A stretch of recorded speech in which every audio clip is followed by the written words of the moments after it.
Are you waiting for me?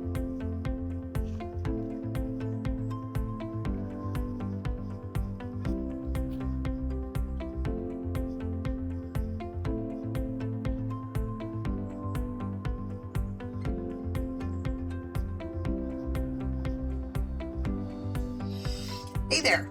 Hope you're having a great day. It's a little cloudy here. Woke up with a headache, but you know what? It's going to be good. It's going to be good. It's going to be a good day. So today I'm going to talk about, I'm not sure what I'm going to talk about, but in my work, I deal with a lot of women. I'm a hairstylist and I have women in my chair all the time. And I hear a lot of stories of women going through relationship issues and divorce and struggles. And, you know, they're all hating on their exes and stuff. And I just wanted to talk about how my ex and I made the choice to stay friendly. And I've seen like memes and stuff that, you know, if your ex is friendly with you, there's a problem, blah, blah, blah. And that's bullshit. First of all, let me tell you our story. We met in high school. We went to 2 different high schools, but we worked at McDonald's in the town between the 2 high schools, and that's where we met. And we got married right out of high school. I graduated in June of 86. I was married in August of 86, you know, and then we had our first baby about a year later. And our families were very cohabitant. They got along very well. It wasn't like they had a ton in common, but we were this kind of the same type of people, and we got along really well. His grandmother kind of took the place of my grandmother that had passed away. My mother, his mother became friends. You know, my father and his stepdad at the time became friends, and we just kind of merged immediately into this family. And he became part of my family. I became part of his family, and that's just always how it was. And we just melted together. It just seemed like it was meant to be. And when we first got married, we were dirt poor. You know, our families helped us, but, you know, we were dirt poor, but we were super ambitious. Within the first year of us being married, I owned a business.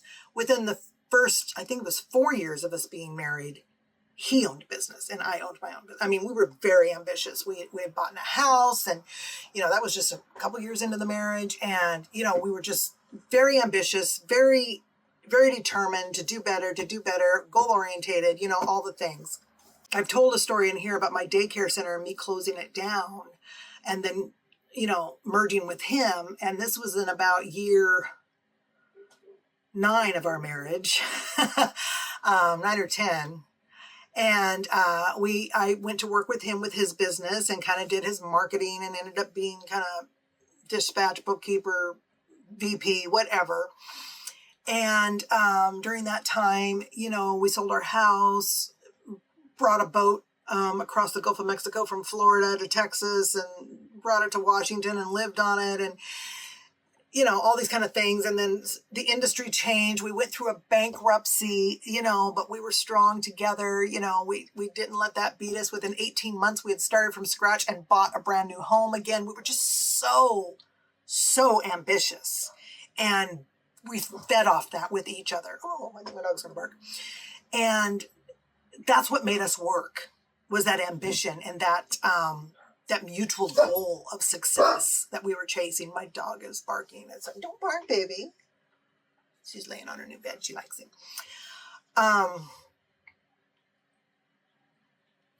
We were a power couple, you know. We didn't even really fight. We just, you know, we would discuss things for sure. But we didn't fight. We never raised our voices. We just, you know, we always powered through. We had differences of opinions on things, but usually one of us would talk the other one into whatever had to happen. And we were just true partners in the business of life. And I was raised in a house with all girls and my dad, and was brought up to believe that you take care of your husband. And so although I was working and, you know, having all that responsibility, I still made sure dinner was on the table. His clothes were clean. You know, I took care of him. He was my man. I took care of him. But he had always been taken care of. He was raised basically by his grandmother, who thought he was a little prince, and he was. He was a sweet guy. But yeah, he was always taking care of it. And so it was kind of after, years and years of marriage, the novelty of doing that for me had worn off, but yet he still expected it because that's what he was used to. And I can't fault him for that. But I started getting resentful because he didn't necessarily return the favor very often, because he wasn't raised that way. And I had to understand that. We were married 23 years. And the last couple of years was when things started to crumble officially. The kid, one daughter had gone off to college already. The other one was, close to graduating high school and doing her own thing. And I loved my kids, and they became the center of my world because I didn't get from my husband, bless his heart, I didn't get from him the unconditional love that I needed. And the kids gave that to me, and my pets gave that to me. And so my world was wrapped up with them. He had never had a father figure. He had had lots of stepdads over the years, but no one really close out until my dad came along, and my dad had passed. And so he was really looking for that male bonding. And so he was developing friendships with, men in the neighborhood and, fishing and hunting and all that kind of thing. But those were things that I couldn't do with him. That was a man thing. And that was rough on me because I was raised by a man. And so, I worked on cars and I was a boater, blah, blah, blah, blah, blah. And he kept kind of pigeonholing me into this feminine space that I didn't want to be in. I wanted to be one of the guys. In fact, when I was in high school, I hung out with the guys. I was never the girly girl. I didn't become that until my 40s, and even now I'm still kind of dude more than I am female sometimes, but I had a lot of male energy and it wasn't accepted by him. He wanted me to have the female energy. And so that was a rough battle for us. I don't even think he realized I was fighting that battle. I kept a lot of it to myself. I didn't want to disrupt the apple cart. I had kids that I wanted to have in a good home. And, but in the back of my mind, I'm thinking, where is this going to go? When it's just him and I. And we didn't see life the same way. I was very charitable, little soft-hearted. I was tough on corporate stuff, but I was very soft on family and friends. He, I felt like, bent the knee to those of success, but was very tough on friends and family. So we butted heads there a little bit on some things. So that was kind of a different way of thinking. And when you get married at 18, you don't even know who you are. And so by the time we were in our 40s now, we're seeing we are really different people. We loved each other dearly. We loved each other dearly, but we had become more like roommates and kind of two ships passing in the night. He had his friends and he would go do his things. I spent time with the kids, and now all of a sudden the kids are gone. I don't really have a friendship base because I had been working. We had been working from home in a home office. And so all the camaraderie that I had had with my employees in the past was gone. I didn't have those people in my life anymore. I only had him in this little office. And then he would go off with his friends and I would hang out with my daughters. Well, now my daughters are gone. And I was searching for that friend. I wanted my person, and I wanted him to be that person. But there was too much water under the bridge by then. He had developed his friendships with other people outside of our bubble, and he kept going to those people for his friendship and not to me. And I started to feel very, very lonely in the relationship. We just weren't meeting each other's needs. And we did go to marriage counseling, on and off for almost 2 years. And I'm not going to say what the marriage counselor said because I'm not here to blame one person or the other.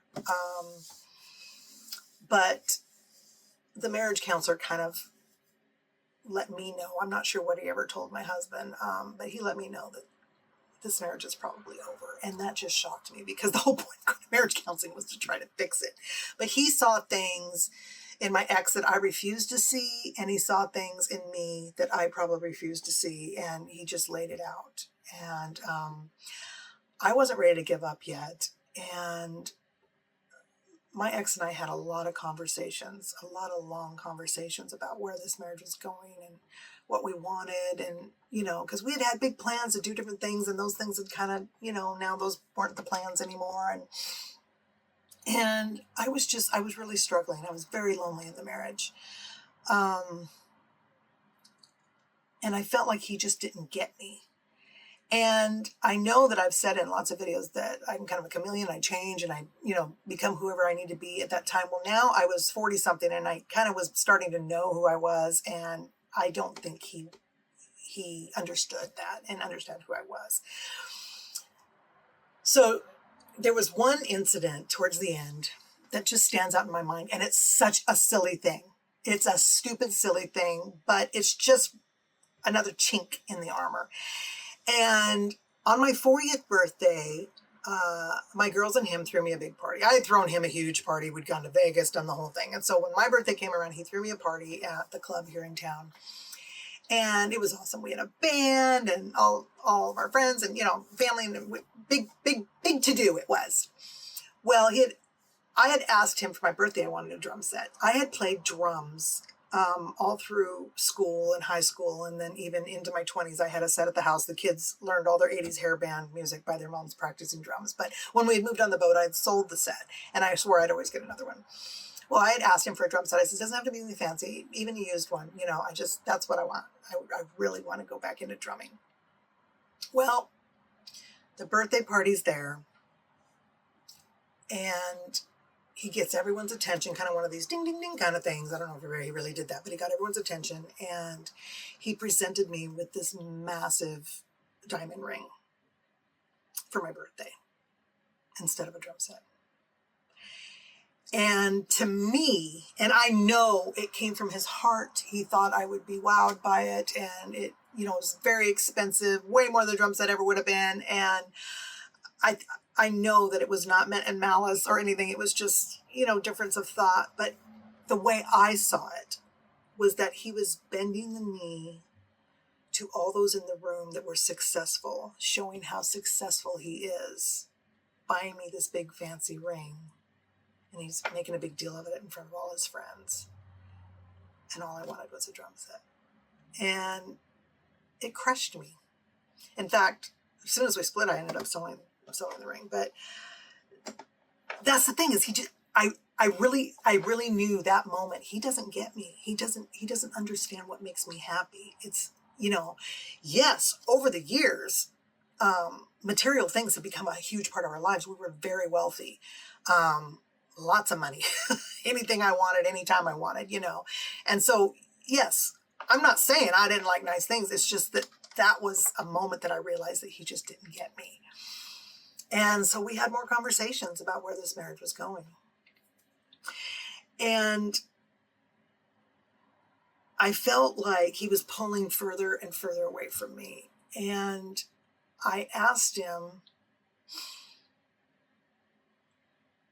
I can't remember how the order happened. I know we decided to do a trial separation just to get away from each other and be clear that the kids were gone. Well, the youngest was graduated. She was still home, but she was never there. And so I decided I would move out because I was the one that was struggling, apparently.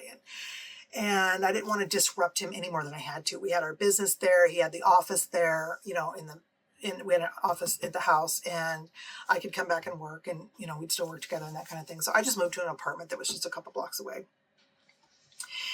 And I was there for 6 months. And during that 6 months, I'd see him during the day. We'd work together. We'd go out to dinner occasionally. We were kind of dating, not really, but just kind of, still talking, kind of figuring it out. I wasn't dating anybody else. I don't believe he was dating anybody else. We were just, kind of taking a break. In fact, some of his friends helped me move into my place. And everyone was shocked because, like I said, we never fought. We never showed that there was a crack to anyone. In fact, we had been separated for quite a while, and none of the family knew. The family didn't know that I wasn't living at home until like 6 or 8 months after I had moved out. And we hid the fact from his grandmother on her dying bed. She still thought we were married because we we figured we were going to get back together. This was just a break. And we were still talking. And during that 6 months, I remember coming to him and saying, listen, I want to work this out. I want to be your best friend. I want you to be my best friend. We've got eternity together. Let's do this. Let's just take a break. Like I said, money was no option. So I said, let's move out of town, because it was a small town. Everyone knew everybody, and it was hard to just be alone sometimes. Let's move to the next town. In this case, it would have been downtown Seattle. I says, we'll rent a condo for 6 months. Just focus on you and I. We can date, we can go to shows, we can go to dinner, we can just spend time, fall in love again. Let's fall in love again. Let's do that. And I just begged him. And he said, no, I don't want to do that. I don't want to leave my friends. And that broke my heart. It broke my heart because I realized I couldn't win.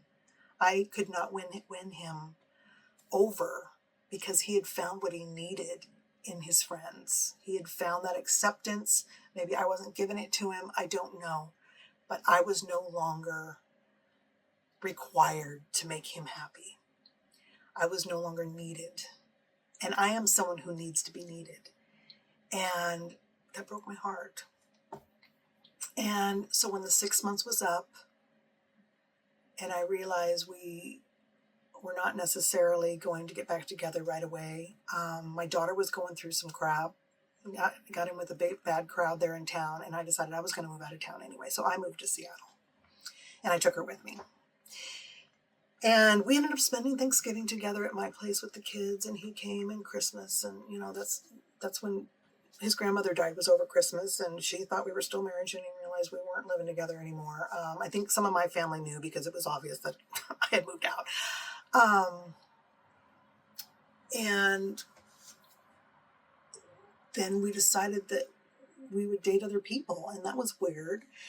And I remember the first night I went on a date with someone, he lost his mind. He was so jealous. He was blowing up my phone. He was so, worried. And to me, I felt like, oh, you don't want me, but you don't want anybody else to have me either. I didn't. It was just a date. It was no big deal. And the final time we had a conversation, I came to the house and was wanting to talk. I think divorce had been put on the table. He was like, listen, I don't like this gray area. We either need to get back together or get divorced. What's it going to be? And he was kind of putting an ultimatum out there. But I felt like, and this is where we probably should have stayed in counseling. I felt like he was giving me an ultimatum that you come back and everything's going to go back the way it was, which is not what I wanted. I wanted to come back to better. I didn't want to come back to the same. Or we divorce. And I said, I'm not ready. And he lost his shit. I think he thought that he could bully me. He's a little bit of a bully. I think he thought he could bully me into coming back. And at that point, I had tasted a little bit of freedom. I did want to get back together. I did. I did not want to end this marriage.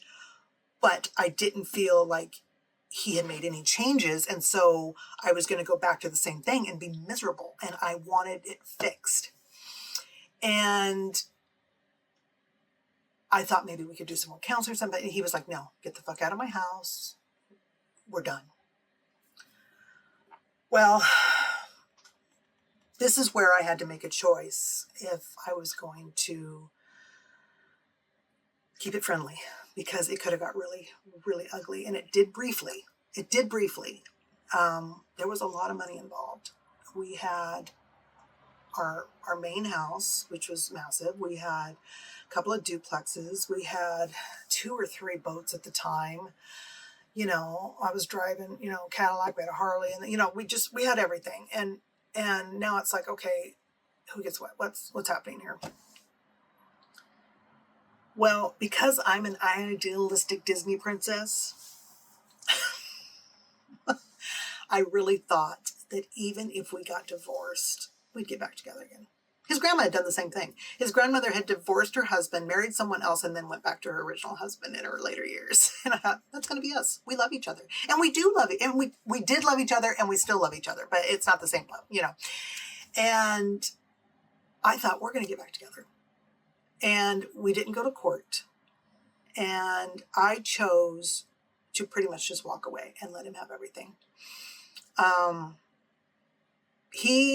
Like I said, it got ugly for a minute. I could tell if I tried to fight for being fair, which divorce is never fair, that he was going to burn it to the ground. He was going to make it very, very difficult going forward. And I did not want, like I said, we were family. Whether we were married or not, we were family. My mother to this day still calls him her son, and they are friendly. His mother, until she passed just recently, you know, I was her daughter. You know, I mean, we had grown up together. We were family. We couldn't just cut ties, and I knew that. But I knew that if I fought him and tried to get my fair share, that it was going to get ugly. We were going to end up hating each other, and the children would have to choose sides. I didn't want that. Obviously, they've always been closer to me. I'm their mom. I spent much more time with them, but they loved their dad. I didn't want them to look at him badly or look at me bad. I didn't want there to be a war, and it was going to be a war. It was going to be War of the Roses, and I did not want that. So we did our divorce through the mail. I mean, I literally filled out the paperwork online and mailed it to the county, and 90 days later we were divorced, and we had filled out everything. And at the time, I retained my 50% of the business, and I would continue to work. Well, by this time I was living in downtown Seattle. Like about a year had gone by, and he was dating someone. I was kind of going on dates, but I wasn't dating anybody important. And his new girlfriend really, really was intimidated by he and I's relationship, that we would talk, and, you know, we were working together. We still ran a business. And that was the other thing that happened is after the divorce, he treated me differently in the business. I was no longer 50%. I was his bookkeeper. And that was hard for me because I had always been a business owner. And I mean, there were some meetings that he was taking that I wasn't allowed to be part of because you're just my ex-wife. You know, there was a mind shift that happened, and it came to a point where we could no longer work together because, again, I didn't want to burn this to the ground. I wanted to keep open dialogue and friendliness in the family. I didn't want everyone to choose sides, and they would. And so I ended up leaving the business. It was worth millions. He gave me $500,000 spread out over, no, $375,000. Let me do the math again. It was 75,000 times 5 years. Yeah, he gave me $375,000.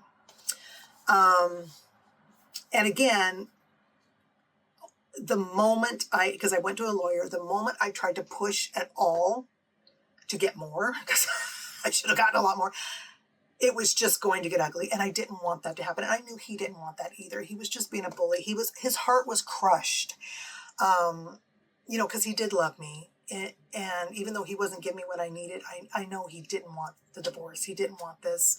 He just, you know, it just was one of those things. You know how when you're just kind of on a ride and you want off, but you can't get off, and it's just happening. It was almost surreal that it was just all happening, and we couldn't stop it. And things were said and, you know, done and whatever. So I got $75,000 over 5 years' time, and that was enough to get me back on my feet. You know, I started another business, you know, went to school for hair, opened the salon, did all the things, and that got me back on my feet. So it was plenty, and I'm fine now. And we have remained friendly. We are not buddies. We don't hang out. He's remarried. His new wife is amazing. Bless her heart. But we do Christmas together with the kids. When they're in town, they winter in Arizona, they summer up here. When they're in town, you know, sometimes we'll see each other at a kid's birthday or something like that. We talk on occasion about things going on with the kids. Like I said, we're not hanging out, but we're friendly and we can have a conversation. And I still have days of heartbreak where, Not gonna cry. Where I miss us. I miss the us before the end. When we were ambitious, when we had the same goals, when we were just powering through, when it was him and I against the world. And then in the end, it was just gone. And we had met all our goals. There was nothing left to fight for other than the marriage, but I don't know if we were just too tired to fight for it. We wanted different things and weren't able to communicate that. I've been single ever since. That was in 2009. I'll never remarry. I didn't want to cry. But everyone chewed me out and said, oh, you could have got this and you could have got that. And you could have, yeah, I could have. I could have took him to court. We could have done all kinds of things, but it wasn't worth it. I have always put relationships over money. And I always will. Because you know what? The money can go away, but relationships can be forever. And money you can always get that back. But once certain things are said or done, you can't get that back. And for the sake of my children and for the sake of the family, because we have a huge, this big family that's all involved, and for the sake of him and I's hearts, I chose to stay friendly. And I hope this helps some women out there that are maybe... Now, first of all, I understand that there are some marriages that are hell. They are abusive, or there's cheating, or there's drugs, or whatever. I had none of that. It had just run its course, and we didn't know how to bring it back. I had my idea how to bring it back. That's not what he wanted. I don't know. But it had run its course. And I wish we would have been able to work it out. But now that I see the life he lives versus the life I live, I understand it was meant to be. My life is very small. It's very simple. I don't chase money and things anymore. His life is very large. It's complicated. He's got his business and he's got houses here. He's got a house in Arizona. He's got the boat. He's got all those things. And I don't want to have to maintain all that. And so for me, I have more peace now than I think I had in that life. And so I understand that I'm older, that it was meant to be, that we are no longer together. But that doesn't mean that we have to hate each other. And sometimes I still think he's a bully, and sometimes I want to punch him in the nose, and I'm sure sometimes he wants to punch me in the nose too, but we don't. We just grin and bear it, and we move forward. And my children still have a great relationship with their dad. When he's in town, they go on the boat with him. They go out to dinner with him.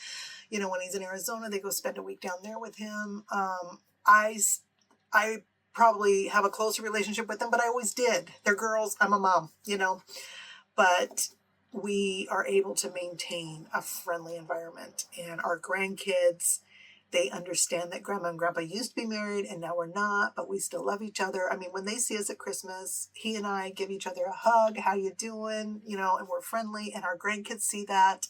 And there's just there's a little weirdness, but not enough for everyone else to notice. I think the weirdness is just in our hearts a little bit because it's like a deja vu moment every time. But anyway, I want to go back to, I hope this helps.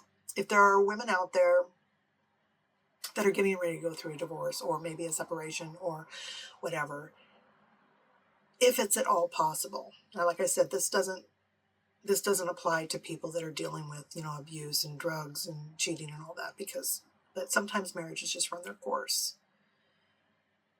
Before you decide to hate, remember that you loved him once, and you probably still do.